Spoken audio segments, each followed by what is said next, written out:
Hi folks, welcome to G4G here on YouTube.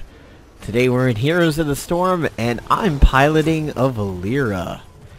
So we are at the heroics point, so we're each at 10.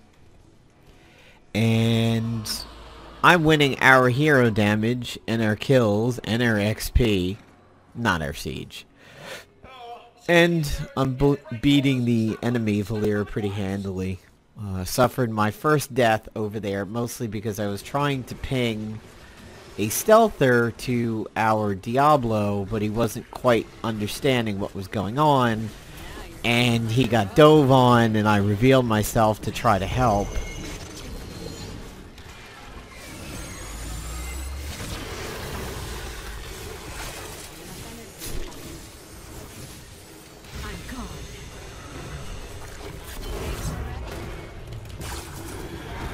Oh, I want that enemy Valeera. I want her so bad. I'm gonna get her, though. Ah, shit. Well, alright. Got the enemy Valeera because she sacrificed herself for the Nova, and we still got the Nova. That works. So, I'm kind of having an interesting build at the moment over here. Whoops, hold on a second.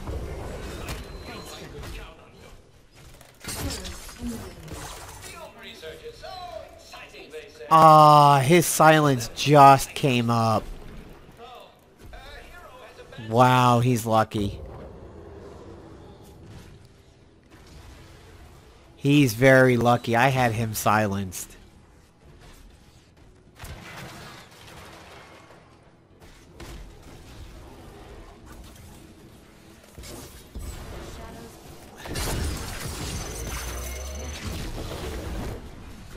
Yep, she got away, which is okay. Ow, ow, ow, I'm being hit by the fort now. There is a stealther around the Ragnarok, so I'll be able to show my build in a few moments here. As you can see, I am running crippling poison, but I am not running the wounding poison. Because they don't really have a healer. I mean, they have a Tassadar, but... Oh, oh, oh, oh, come here, come here. Damn. I'm gonna cover the flank over here.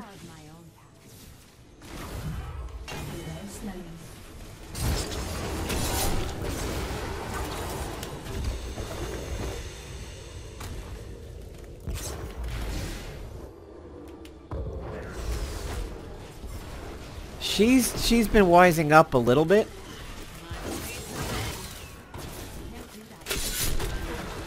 And she's been getting out of danger a little bit better, but I've picked her apart pretty bad early on. Let's see. I've kind of been going a Garrote build, but...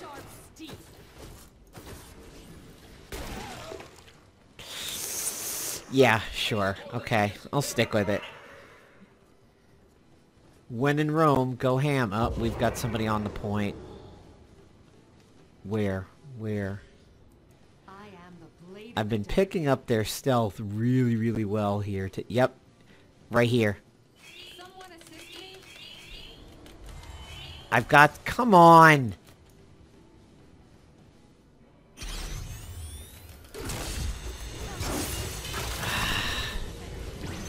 When I'm stealth like that, I can't do anything to expose...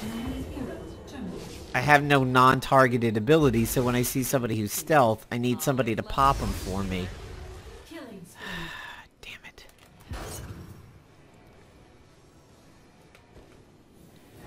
I mean, I could literally see her hugging my ass over there, but there's nothing I could do unless I pop.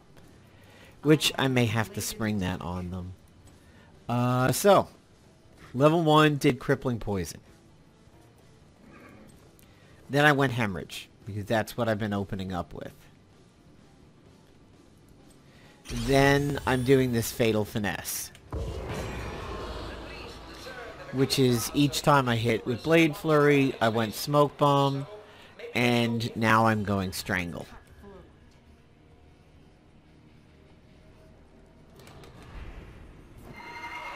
What? Oh, that's my Dibbles. And we keep losing my Tyrande.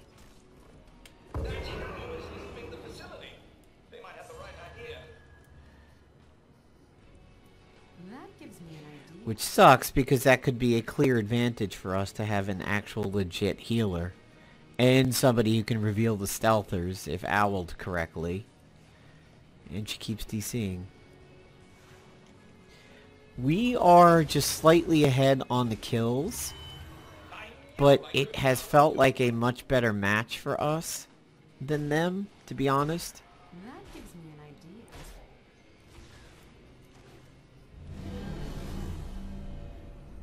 idea. We gotta get a camp. Rag, let's get a camp.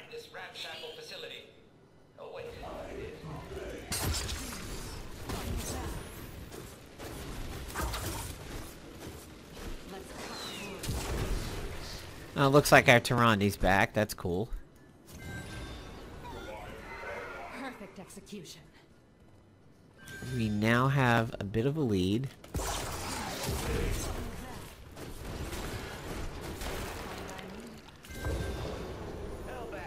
They will surely feel this loss.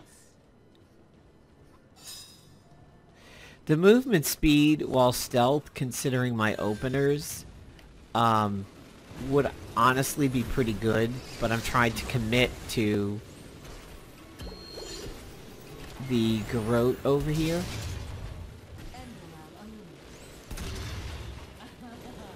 Should be fun.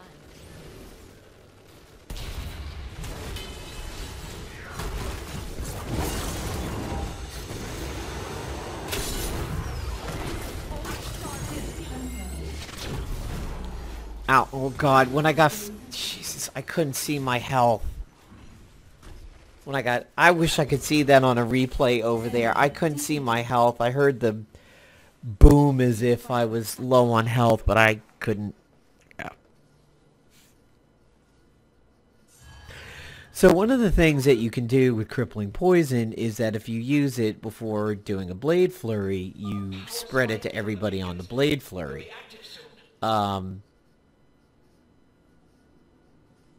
I kind of like it as a stealth opener with the Garrote, because they're slow, and then they're ticking down, and they're silenced and everything.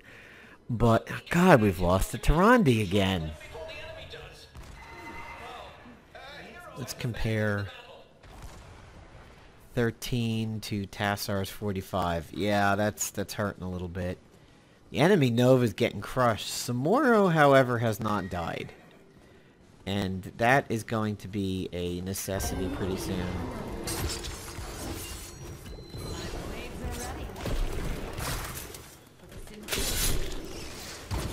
Ah, she's doing that one way. She dove too hard on that.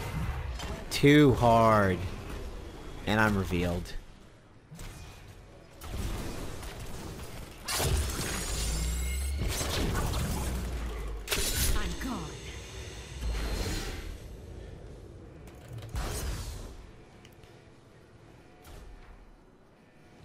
See, I didn't mind diving that one too much, because I knew I was okay. I was just gonna push him. Oh, yes, the Samoro died. And I'm still stealth. Good.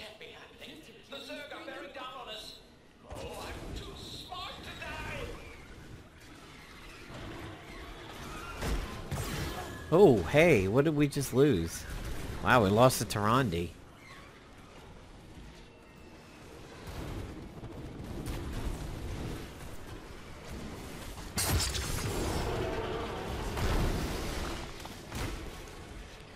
I see a Tassadar. Oh, wow. Aggressive Tassadar. Is that the Nova? Yep, that was the Nova.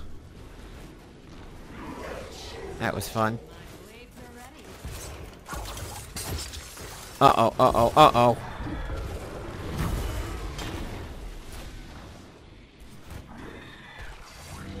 I cannot allow myself to die to that enemy Valeera, who is actually not very good.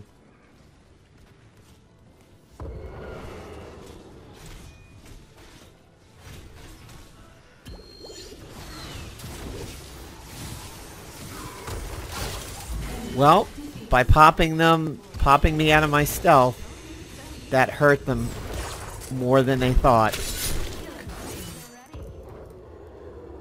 She's right in front of me. Oh, come on. She's getting a little bit more evasive. I thought I had her on that, and I thought the rag would have had her too. Oh, hi. Oh, man, you don't do that. I mean, she wasn't going to lose her stealth. We didn't pop her.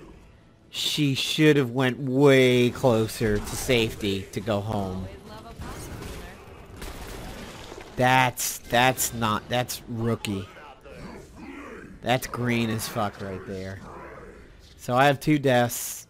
I've lost my lead on damage over here. Reduces the vanish cooldown, or... yeah, we'll go with that, just to be safe. Ah, damn, that Tassadar.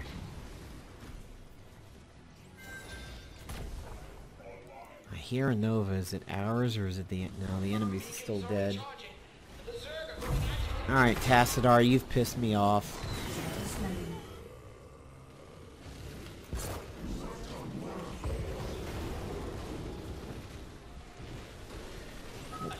I want to get that Tassadar. I want to get that Tassadar. Damn! I'm gone. I'll stop. Well, the Tassadar's dead. Not really by my hands.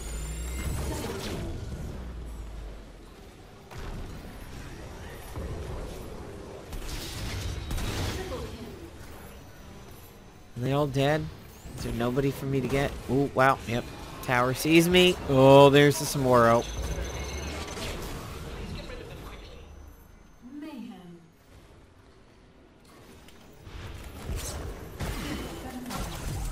Oh, I'm so dead to the devils. I'm so dead to the devils.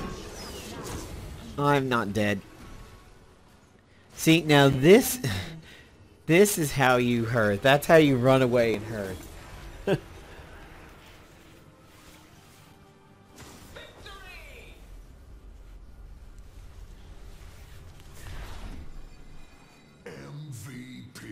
Yeah, so Rags are doing quite well right now. Rags and Artanis are in some of the best spots they've ever been in. Even in pro meta, you're picking Artanis and Rag like crazy. So we'll get to see the final stats over here. I know I clobbered the enemy Valeera, but my DPS fell off there a little bit towards the end. Novas have been really prolific lately. I've taken part in it myself. I've played a lot of Nova lately myself, but there's just been Novas everywhere, and it's kind of surprising because she's not in a particularly great place. It's not like she just recently got buffed or unnerfed or anything. Nova's where she's been for a while, and there has been a lot of Novas lately, and a lot of it's almost bipolar Novas lately. There have been really good ones and really trash ones. Prime example, Mr. Green Jeans on our team, 10, 10, and 4. They're Nova, 4, 8, and 10. I mean, that's a good example of it. Me and a friend of mine, we were playing HOTS a week or two ago. It was his first game back in months. And he played Ethereal, and he gets MVP our first match. We do a couple more matches. We get a Nova on our team that was just garbage. I mean, probably as bad as his Phantom X, if not worse. And I was like, okay, I have to redeem the Novas. And I went Nova the next match and almost had 2 Heroes of the Storm and walked all over the MVP. I mean, not only did I have highest hero damage in the kills, I also had the highest XP, which was crazy. But Nova has been fun lately. I've really been feeling confident on my Novas. For my Valeera here, part of 20 kills, so 20 assists. That's huge. Huge. Absolutely. We're going to make it great again. It's absolutely huge. The 7 is okay, a little off the mark of the Ragnaros and the Nova, but aside from the Dibbles, I mean, I've been part of 20 kills there, which is pretty nice. Only died twice. Really solid. A lot of Valeeras are going too ham, like Sacco down there, and just getting killed. Siege damage, not really a thing for her.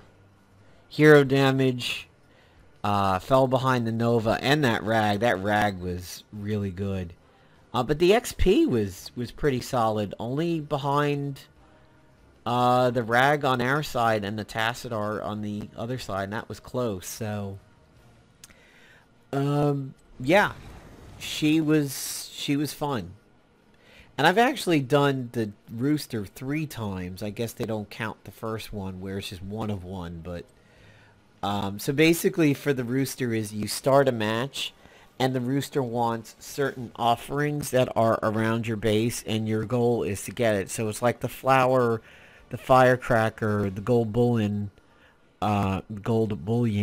and maybe one other thing, and you just have to feed it the right thing. So, let me go over the talents that I picked over there and maybe some changes that I would make. So I did the crippling poison and used it on the Garrote out of stealth, but also I should more be using it on the Blade Flurry if I was jumping into a group of people. What I might do in the future here, I didn't really monitor how many globes I was picking up, but on Braxis it's a good idea because you have stationary globes that do count. After remaining vanished for 4 seconds, using ambush, cheap shot, or Garrote causes Valeera to regenerate. Yeah, I could go subtlety because, I mean, you're always opening up with one of those unless somebody revealed you. And that's kind of your own fault at that point unless you've got like a Tassadar or somebody's dropping drones. But subtlety is definitely a possibility. Spending combo points grants block. It's between subtlety and crippling poison for now. I have to monitor my regen globe usage and find out. Here, reduce the energy cost of Sinister Strike. That would be good because it's her get out of jail free card. However, I was going Hemorrhage. Her basic attacks deal 25% additional damage to enemies affected by Garrote. Ambush, cheap shot, and Garrote award 2 combo points. That's a really good DPS build right there. Just raw damage. Because if you come out of stealth, you're getting 2. One more move, that's 3. You're ready for a combo spender. We might have to see if there's something coming up for that. Sinister Strike damage, but reduces the range.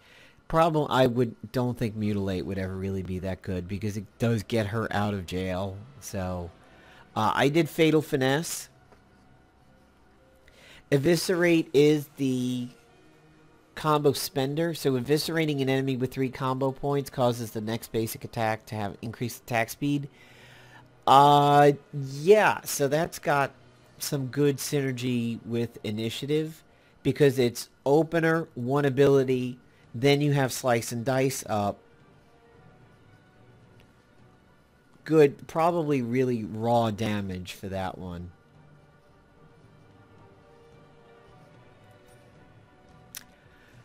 Vanish movement speed, probably good with enemy Valeeras out there too, and you might have a little bit of a boost. I was certainly considering that at the end over there. I did run Strangle instead. Garrote reduces the ability damage dealt. You have to play that one by ear. You have to figure if they're... Like a Zul'jin, that's probably going to be maybe not that good. Especially if he's going auto-attack build, or like a Vala or a Samoro. But your Li Mings and your Kales and all of that, that's where Strangle's going to be pretty good. I was not opening up with Cheap Shot because I was opening up more with the bleed. So, Death from Above, Ambush is fine. Eh. I would say Elusiveness would be pretty good. Especially if they're not expecting you to take it, and if you have a mirror match going on over there, it might give you a bit of an advantage. But if I wasn't going a Garrote build, I think I would probably go into Elusiveness. Here, Sinister Strike damage over combo points. Rupture. Valeera's basic attacks refresh the damage over time. Effect of Garrote. Probably good if you're going into the speed one over there with Slice and Dice. Since there isn't anything Garrote-ish over here, Slice and Dice does go well into this Rupture. Because you open up with the bleed and you're just constantly refreshing the bleed. Thistle Tea is rather iconic for rogues though. And if you're not jacked up your UI with a bunch of poisons, then maybe Thistle Tea would be pretty good. Eviscerate lowering armor. That might be good if you're facing a lot of heavy tanks. And then finally, I did the reduce vanish cooldown, but Adrenaline Rush could certainly be a possibility. Whenever you use vanish to pop Cloak of Shadows could be certainly good. Like if you got hit by a Nazebo or Azul or something like that, or a Gul'dan, and you know those dots are going to keep you exposed. This would vanish, which would activate a Cloak of Shadows, which would purge you from dots, allowing you to stay stealthed. Or activate to increase eviscerate damage. Once every 45 seconds, and you have to have the finisher. I don't know about Cold Blood, to be honest, but there you go, guys. There is Valeera in action. There is the build that I went, and there is some changes that I might make. We'll have to see what she's like after a week and see what her win rate is. I would imagine she's going to be kind of balanced. She is a little fragile. Not tremendously so. Not like a Chromie or like, God, man, when Lunara first came out, man, she was just paper. She was so paper that even Blizzard was like, yeah, we need to fix her. She's fucking paper. But, yeah, she's fun. I mean, she's not like super where I'm like, yeah, I want to do every match with her and blah, blah, blah. As a matter of fact, I think I want to do my next match with Artanis because everybody's been talking about him. And hi, I'm a master Artanis. So, whoops, wrong. I have the wrong mount over there. It should be that. Yeah, so I mean, she's going to be fun. She's got a high queue time right now, although to me, when I picked her, it was not that high at all. I mean, it was anything under 5 minutes, I don't consider that high. And I mean, I think I got in with her like 3-4 minutes or something. So, really not that bad. She's fun. She's not making me like I have to play her, especially today with her going live. I think I want to try a little bit of new Artanis a bit and see what he's like. But my verdict is she's fun. I think she's balanced in her survivability. I don't think she's particularly squishy, and I don't think she's ridiculously hardy or evasive like a Samoro or something like that. But, yeah, pick her up if you can. She's a lot of fun. So, thanks for watching the video, everybody. Peace out.